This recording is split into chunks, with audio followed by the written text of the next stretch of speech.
welcome you all to Unapa School Chanu, Imphal East, a fully residential school ranked Manipur #1 in All India School Ranking Awards 2023-24 by Education World in Co-Education Boarding School category. Academic session for 2024-25 will begin on 1st April 2024. Registrations are open for classes 4 to 9. Hurry up for registration.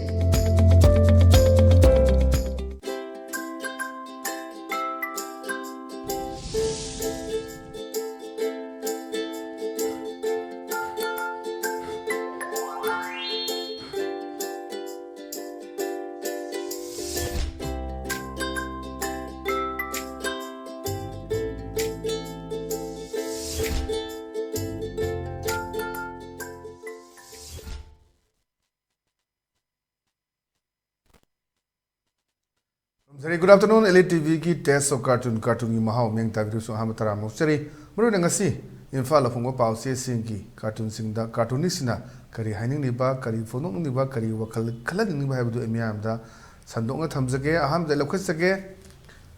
Shanghai Express ki onthok pani da haisa onthok pani da hariba cartoon si yengbiu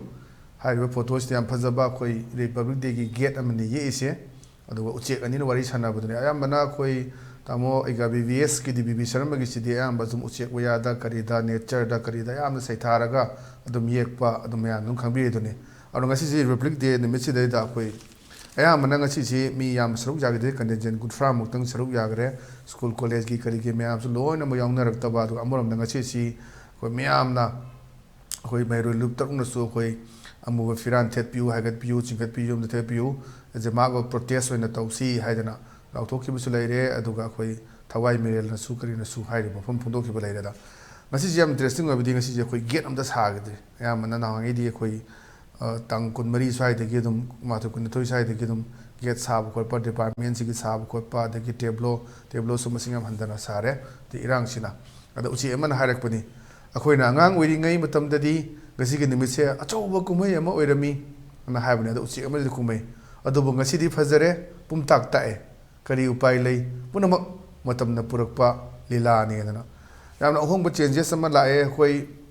corona dagi hong na koi habitual high tare sije changes mayam lai dev karma da yam tuna lotion na ba matam manghan da ba khotpa dagi hadak lan matam su ngai re tawdebi adaba khara torokpa adum bagi changes mayam matam manghan lakta ba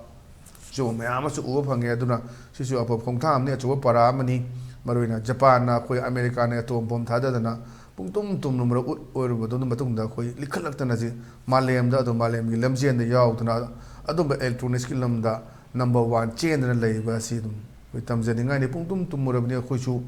Adom Mataitre, Kuntakura Matunda, Laki Bakui Manipuri, Singni, Mate Singni, Maruna. Adum Bagi, Tongaling Jendoni, Quinhans, upon Mabagi, Pangalama Sagat Patachoba, around by Tengona, Adom Manipuki Puari, da Quishanagi Kalinadum, Leo, only Aduna. Masi film sini adu hajile film sida koi mayang su yaning taba aini adaba kamu khurena su koi Republic Day si boycott tobo lei bani ngasi ngasi mak su koi ban chathari bani aduna sai sida Republic Day ganda get kam da sarak to du da madu de yum phomora kan ore film si matang du da mayam na ningjang han ba adum ba cartoon namani haidana ai thamjage yamna wan thuk leba cartoon ni masi kawroi da bani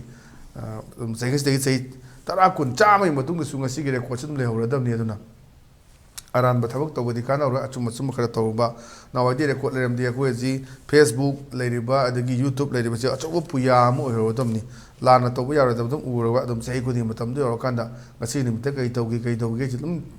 Tolakatabang Actani. Matang the Lation of Way, Sana Baki, Loyretana Havdoni. Loyretana have a cartoon view of Coin Han, Kanglam Mamanga Togi Beduni, where Aram by Temoration and he have a Tangkul Maris the Tangkul with the have the Kangla among the King at the Tangumia or the Tangku made the Suni, Hoye Minuto Mataka do that Killagatamba, Paragapim, or even Lepa Labadoni. Are they done based on irrigation? Is the Alanivation Amani. Sing the Gato Vidagadi, Iranga say, Kangam name Domali, and hang it up to the Pasagare MMG, Yaure, LM Genetavita, Aragisi twins, Potorogi, Kinna. Mayam lepoga parang sanaga lebudo koi land to do man bani mayam kina gibani line na gibani adubu nungala patam talayang bidabani yadani haise ana as dhabti ꯆꯤꯡꯗꯒ ꯇꯧꯕꯤꯔꯒꯗꯤ ꯏꯔꯥꯡ ꯑꯁꯤ ꯈꯪꯅꯦꯝ ꯅꯦꯝꯗꯧ ꯃꯥꯜꯂꯦꯅ ꯑꯗꯨꯅ ꯆꯤꯡꯗꯗꯤ ꯑꯗꯩꯗ ꯑꯃꯁꯤꯅ ꯈꯨꯝꯃꯦ ꯂꯨꯝꯕꯅꯤꯅ ꯆꯤꯡꯗꯒꯗꯤ ꯄꯨꯅꯤꯡꯂꯝꯗꯧ ꯃꯥꯟꯗꯦ ꯑꯗꯨꯝ ꯂꯨꯝꯕ ꯍꯥꯏꯁꯦ ꯑꯗꯨꯝ ꯐꯥꯒꯤ ꯇꯧꯔꯤꯅꯤ ꯑꯗꯨꯝ ꯄꯨꯒꯦ ꯄꯨꯔ ꯂꯣꯏ ꯄꯨ ꯌꯥꯏ ꯁꯛꯇꯤꯃꯥꯟꯗ ꯇꯥꯇꯥ ꯒꯥꯔꯤꯗ ꯀꯩꯗ ꯂꯣꯏ ꯄꯨ ꯌꯥꯏ ꯁꯨꯃꯥꯏꯅ ꯐꯤꯕꯝꯒ ꯇꯧꯔꯗꯤ ꯃꯣꯏꯁꯨ ꯍꯦꯟꯖꯜꯂꯣꯏꯗꯕꯅꯤ ꯁ꯭ꯋꯥꯏꯁꯤꯗꯅꯤ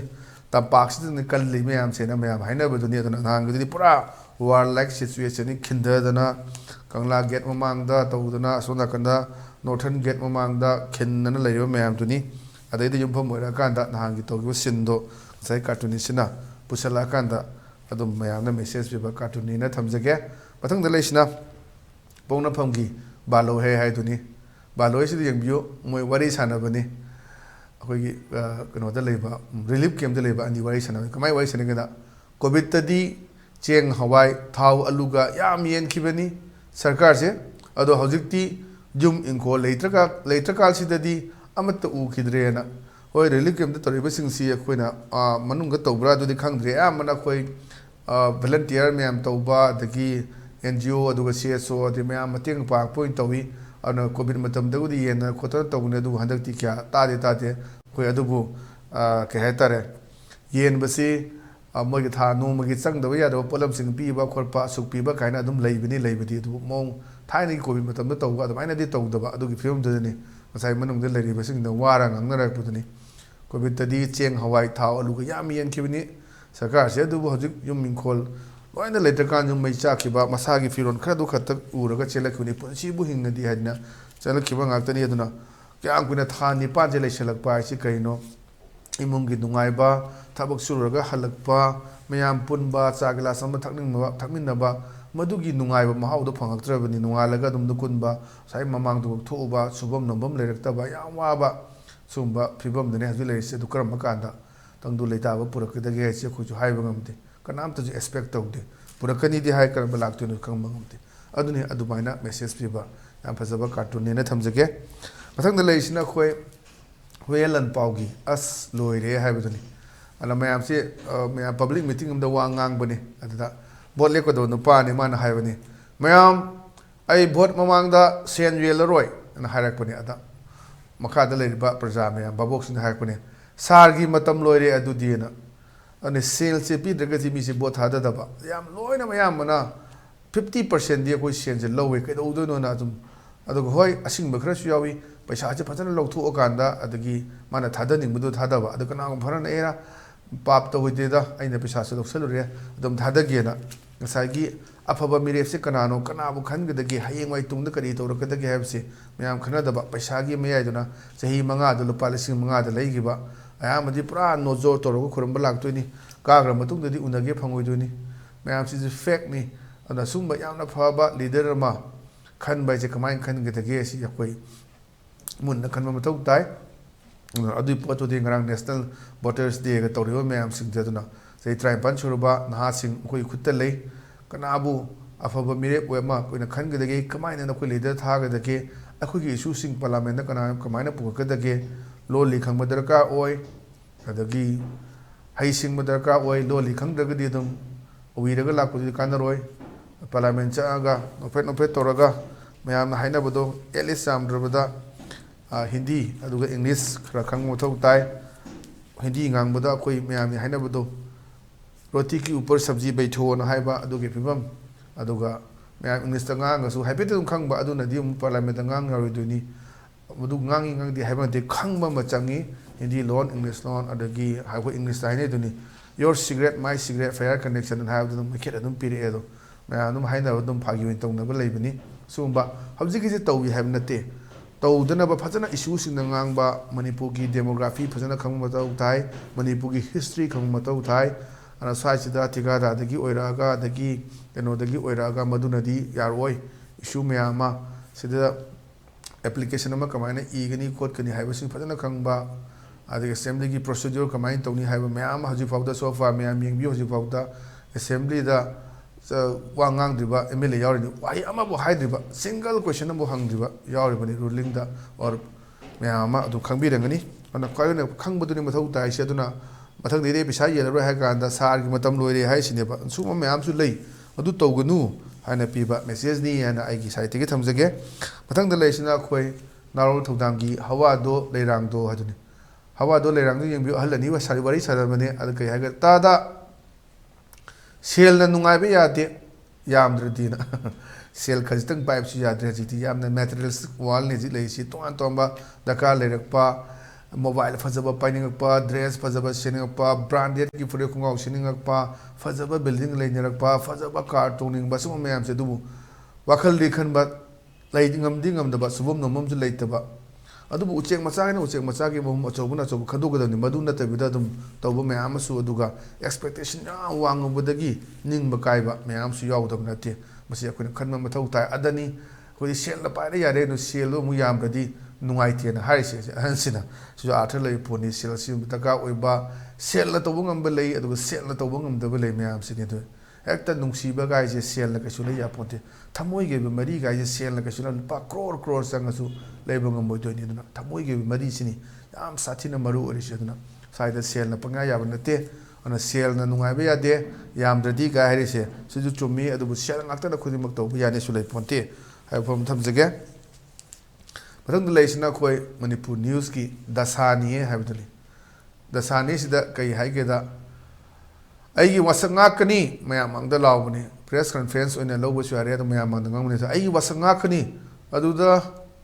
Karamo was no Yaman and a Bapta, the Asian Yanako, Hainabato, Kongbang, Shayleto, Kongban, Galaga Kokpa, she was Niga Haiva Mayama, say when a Sapo Mayams lay to near them, Koki, Hainabale to me, Lansot Pikipakum, what they had another was a Hecta. Sauraga Yaman Lamang the Namakau, I was a Nakani locked to Uruga. Aduda Karamu was no Yaman than a Bapta Tredo. Siam Nuning Basu Pawani, and much talked of Nati was Saxiam Sacre, Adubu politician Ogi Haita, the Oida Bangamba, Sintiba Tamuka, Amaduna Tabakambu, Sumiam Lay. Why? Mayam the Gipusi can never honor but Oida Bamangang, but the Kashunati have whom Sumia Koi. The Miawi and Chana don't lie, some way to hide one the nation of the from Mayama, Madasulo Salagatamba, Madasukai, they have home Silay, Aduni, Aduki Film Donadana, was up say elementary ma'am, there was up Samandana, Kari Sakadom no, Yanta Dre, Hana, Aduki Sakuna, Kari, Sakra to Cox and Lapudo. Adu Matang Duni Matang the Lation of People's Chronicle Guinea, People's Chronicle Gi, Friday Funana, say that Emirates and Pugisian. Ada koigi minister ni ama orisna when uzabada ada kari haigada minister emelesa pada jikse set thaba nawari chokki ga tharamado mora tharapgi mong ne ji urina welcome please come in take your seat ana mora thaba nawari tharamado chokki da tharamba myam paminaro myam do mora da tharapgi sinni manung da piriba idea do henan myam khangamani ainen elaborate tawdraga su adu film duni habji ore film se sigi film se bu lai habaduni Anong asig dia tumba ELITETV ki test of cartoon mahau atang asal lesson jere aduga loselak pada nising ba mana kuna nungti gi sandok jere ba nami ma matung pung amada live aduga khoi numida wanam pung mari da repeat telecast na sandok jere ba khoi gi test of cartoon ELITETV ki test of cartoon si khoi cover da base tau jabani adu ngasi si khoi republic day oibani na khabar amasung khoi gi electronic media sing se loina chuti thai anong si khoi su pau su sandok khidre pung baro makhai gi Uduna Ladiba Pung Ahumgi, Anigi, Ahumgi, Mangagi, Taruki, Nipan Makai City, Pau, the Sandok Roy, was it the Mutawaro Buru Aduga, Masisu Hangasi cover, Suti Tabarina Hayang Sima cover, Fongaroy, no Hayang cover, point them Ninakoi, cover the Fong cartoon since the Yumpamarica, those the program Nina, Duna Hayang Simadi, Mayam Chang Nani in Biragasu, Hayang Simadi, Warobia, Hayang Simadi Lips Avatare, Hangchit cover Pongun Mistadi, Quite Miamu. Unasi ay from Tamzaraga, Masigidi, Kainanaba, Yatang Nizeri, Pinibis.